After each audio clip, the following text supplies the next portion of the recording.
ನದಿದಾರಿ ಮುಖಾಂತರ ಕೊಳ್ಳಳಿ, ಗುರುಪುರ, ಅದೇ ರೀತಿ ಒಳವೂರು ಅಲ್ಲಿಗೆಲ್ಲ ಬಂದು ನಂತರ ಈ ಅಜಿಲಮುಗುರಿಗೆ ಬಂದು ತಲುಪ್ತಾರೆ. ವರ್ಷದಿಂದ ನೀವು ಇದರಲ್ಲಿ ಕಾರ್ಯಾಚರಿಸ್ತಾ ಇದ್ದೀರಿ? ಇದರಿಂದ 50 ವರ್ಷದಿಂದ ನಾವು ಕಾರ್ಯಾಚರಿಸಿದ್ದೇವೆ.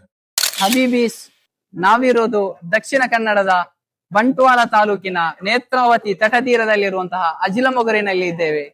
ಇಲ್ಲಿ ಐತಿಹಾಸಿಕ 753ನೇ ಮಾಲಿದ ಉರುಸ್ ನಡೆಯುತ್ತಿದೆ. ಊರ ಪರವೂರಿನಿಂದ ಶ್ರದ್ಧಾಳುಗಳು ಜಮಾಯಿಸುತ್ತಿದ್ದಾರೆ. ಈ ಪುಣ್ಯ ಸ್ಥಳದ ಬಗ್ಗೆ ನಾವು ತಿಳಿಯೋಣ. ಇರಾನಿನ ಸಾಸ್ತಾನ್ ಎಂಬಲ್ಲಿ ಪ್ರಮುಖ ಸೂಫಿ ಸಂತರಾದಂತಹ ಬಾಬಾ ಫಕ್ರುದ್ದೀನ್ ಅವರು ರಾಜ್ಯಭಾರ ನಡೆಸುತ್ತಿದ್ದರು. ತನ್ನ 40ನೇ ವಯಸ್ಸಿನಲ್ಲಿ ಎಲ್ಲವನ್ನೂ ತೊರೆದು ಆಧ್ಯಾತ್ಮವನ್ನು ಅರಸಿ ಅವರು ಲೋಕ ಸಂಚಾರಿ ಮಾಡುತ್ತಾರೆ. ಹಾಗೆ ಲೋಕ ಸಂಚಾರವನ್ನು ಮಾಡುತ್ತಾ ಭಾರತದ ಗುಜರಾತ್ ತಲುಪ್ತಾರೆ.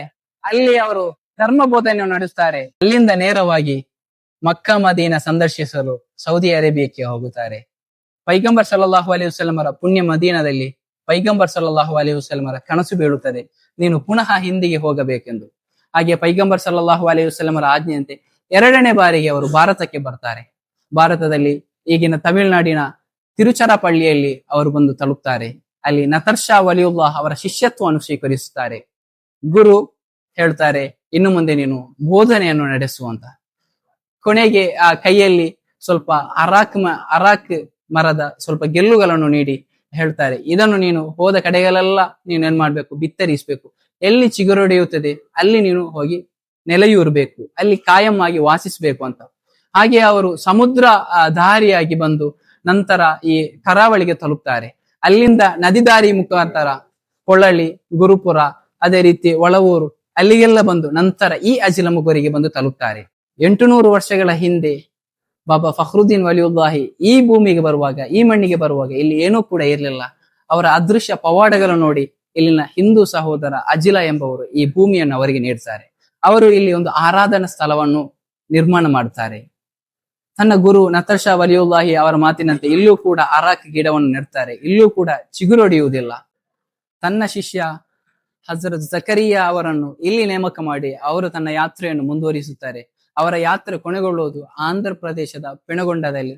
ಈಗಲೂ ಕೂಡ ಕೇರಳ, ಕರ್ನಾಟಕ, ತಮಿಳುನಾಡಿನ ಮಿಕ್ಕ ಸಂದರ್ಶಕರೆಲ್ಲರೂ ಕೂಡ ಹಜರತ್ ಬಾಬಾ ಫಕ್ರುದ್ದೀನ್ ವಲಿಯುಲ್ಲಾಹಿ ಅವರ ದರ್ಗಾವನ್ನು ಜಿಯಾರತ್ ಮಾಡ್ತಾರೆ. ಇಲ್ಲಿರುವುದು ಅವರ ಶಿಷ್ಯ ಹಜರತ್ ಜಕರಿಯಾ ವಲಿಯುಲ್ಲಾಹಿ ಅವರ ಮಕ್ಬರ ಆಗಿದೆ. ಇಲ್ಲಿ ನಾನು ನಿಂತಿರುವಂತಹ ಮಸೀದಿ ಅಂತಿಂತಹ ಮಸೀದಿ ಅಲ್ಲ, ಬ್ರಿಟಿಷರ ಕಾಲದಿಂದಲೇ ಕಾರ್ಯಾಚರಿಸುತ್ತಿರುವಂತಹ ಮಸೀದಿಯಾಗಿದೆ. ಅತ್ಯಂತ ಹಳೆಯ ಪುರಾತನವಾದಂತಹ 2ನೇ ಮಸೀದಿ ಹಜರತ್ ಬಾಬಾ ಫಕ್ರುದ್ದೀನ್ ವಲಿಯುಲ್ಲಾಹಿ ಅವರು ಕಟ್ಟಿಸಿದಂತಹ ಈ ಮಸೀದಿಯಾಗಿದೆ. 1ನೇ ಮಸೀದಿ ಮಂಗಳೂರಿನ ಝೀನತ್ ಬಕ್ಷಿ ಈಗ ಇರುವಂತಹ ಮಸೀದಿ. ಅದಾದರೆ 2ನೇ ಸ್ಥಾನದಲ್ಲಿರುವುದು ಈ ಅಜಿಲಮಗುರಿನ ಬಾಬಾ ಫಕ್ರುದ್ದೀನ್ ವಲಿಯುಲ್ಲಾಹಿ ಮಸೀದಿಯಾಗಿದೆ. ಈ ದರ್ಗಾದ ವಿಶೇಷತೆ ಸ್ಪೆಷಲ್ ಏನಂದ್ರೆ ಮಾಲಿದ, ಐತಿಹಾಸಿಕ ಖಾದ್ಯವಾದಂತಹ ಮಾಲಿದ ಹೇಗೆ ತಯಾರಿಸುವುದು, ಅದರ ಪ್ರೊಸೆಸ್ ಹೇಗೆ ಎಂದು ಸಂಪೂರ್ಣವಾಗಿ ಹೇಳ್ತಾರೆ ಇಲ್ಲಿಯ ಸ್ಥಳೀಯ ಸಿಬ್ಬಂದಿಯಾದಂತಹ ಚರಮಣಾಕ.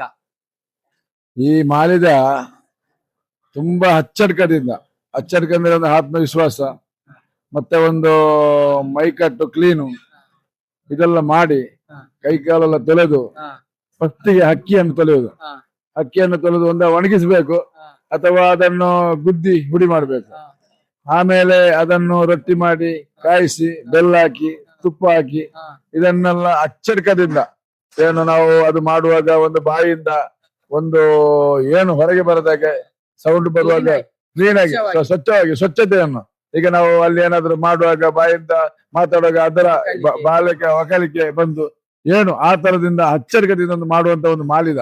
ಈ ಮಾಲಿದ ವಿಶೇಷ ಏನಂದ್ರೆ ಬರೀ ಇದೊಂದು ತಿನ್ನುವಂತ ಒಂದು ತಿನಿಸಲ್ಲ, ಎಷ್ಟೋ ರೋಗಗಳಿಗೆ ಇದನ್ನು ಔಷಧಿ ತಿನ್ನದೆ ಇದನ್ನು ಇಟ್ಟು ಮನಸ್ಸಾರ ಒಂದು ವಿಶ್ವಾಸದಿಂದ ಗುಣಪಡಿಸುವಂತ ಒಂದು ಮಾಲಿದ. ಇದರಿಂದ 50 ವರ್ಷದಿಂದ ನಾವು ಕಾರ್ಯಾಚರಿಸಿದ್ದೇವೆ. ಮಾಸ್ಟಲ್ಲ ನಮ್ಮ ತಾತಂದಿರ ಕಾಲದಿಂದಲೂ ತಂದೆಯಿಂದ ಕಾಲದಿಂದಲೂ ನಾವು ಇಲ್ಲೇ ಹುಟ್ಟಿ ಬೆಳೆದವರು. ಇದನ್ನು ನಾವು ಸಂಪೂರ್ಣವಾಗಿ ಇದನ್ನು ಏನು ನಾವು ಪಾಲಿಸ್ತೇವೆ. ನಮಗೆ ಮತ್ತೆ ಅಲ್ಲಾಹನಿಗೂ ಕರುಣೆಯಾಗಿ ಅವರ ಈ ಮಹಾನವರ ಬರ್ಕತ್ತಿನಿಂದಾಗಿ ಒಂದು ಒಳ್ಳೆಯ ಸಂದೇಶವನ್ನು ಇವರಿಗೆ ಕೊಟ್ಟಿದ್ದಾರೆ. ಇದು ಅಜಿಲಮಗುರಿನ ವಿಶೇಷವಾದಂತಹ ಬುಕ್ ಫೇರ್ ಆಗಿದೆ. ಸಾಧಾರಣವಾಗಿ ಯಾವುದೇ ಒಂದು ಧಾರ್ಮಿಕ ಕಾರ್ಯಕ್ರಮಗಳಲ್ಲಿ ಧಾರ್ಮಿಕ ಪುಸ್ತಕಗಳು ಮಾತ್ರ ಇರುತ್ತದೆ. ಆದರೆ ಇಲ್ಲಿನ HSBF ವಿದ್ಯಾರ್ಥಿಗಳು ಧಾರ್ಮಿಕ ಪುಸ್ತಕಗಳ ಜೊತೆಗೆ ಧಾರ್ಮಿಕೇತರ ಪುಸ್ತಕಗಳನ್ನು ಹಾಕಿದ್ದಾರೆ. ಬನ್ನಿ ಇದರ ವಿಶೇಷತೆಗಳನ್ನು ತಿಳಿದುಕೊಳ್ಳೋಣ. ಹಜರತ್ ಸೈಯದ್ ಬಾಬಾ ಫಕ್ರುದ್ದೀನ್ ರವರ ಮಾಲಿದ ಉರುಸಿನ ಪ್ರಯುಕ್ತ ಅಜಿಲಮುಗರಿನಲ್ಲಿ HSPF ದರ್ಸ್ ಎಂಬ ವಿದ್ಯಾರ್ಥಿಗಳ ವಿಶೇಷವಾದ ಒಂದು ಪುಸ್ತಕ ಮೇಲೆ ನಮ್ಮ ಮುಂದೆ ಕಾಣಲು ಸಾಧ್ಯವಾಗ್ತಾ ಇದೆ. ಇಲ್ಲಿ ಹಲವಾರು ತರದಂತಹ ಪುಸ್ತಕಗಳು ಕಾಣ್ತಾ ಇದೆ. ಕೇವಲ ಇಸ್ಲಾಮಿಕ್ ಮಾತ್ರವಲ್ಲ, ಇಸ್ಲಾಮಿಕೇತರವಾದಂತಹ ಹಲವಾರು ಪುಸ್ತಕಗಳು ನಮ್ಗೆ ಇಲ್ಲಿ ಕಾಣಲು ಸಾಧ್ಯವಾಗ್ತಾ ಇದೆ. ಕಾರಣ ಅಂತ ಹೇಳಿದ್ರೆ ಹಲವಾರು ವಿದ್ಯಾರ್ಥಿಗಳ ಬೆಳವಣಿಗೆ ಕೂಡ ಇಲ್ಲಿ ಮುಖ್ಯ ಪಾತ್ರವನ್ನು ವಹಿಸ್ತಾ ಇದೆ. ನೂರಾರು ಪುಸ್ತಕಗಳು ಇಲ್ಲಿಂದ ವಿದ್ಯಾರ್ಥಿಗಳು ಖರೀದಿ ಮಾಡ್ತಾ ಇದ್ದಾರೆ. ಯಾಕೆ ಅಂತ ಹೇಳಿದ್ರೆ ಅವರು ಈ ಪುಸ್ತಕದ ಮೂಲಕ ಒಂದು ಸ್ಥಾನವನ್ನು ಮುಂದಿನ ಭವಿಷ್ಯದ ದಾರಿಯ ಅಂತ ಹೇಳಿದ್ರೆ ಉತ್ತಮ ಲೇಖಕನಾಗಲು ಅಥವಾ ಬರಹಗಾರನಾಗಲು ಕೂಡ ಈ ಪುಸ್ತಕ ಮುಖ್ಯವಾದ ಪಾತ್ರ ಕೂಡ ವಹಿಸ್ತಾ ಇದೆ.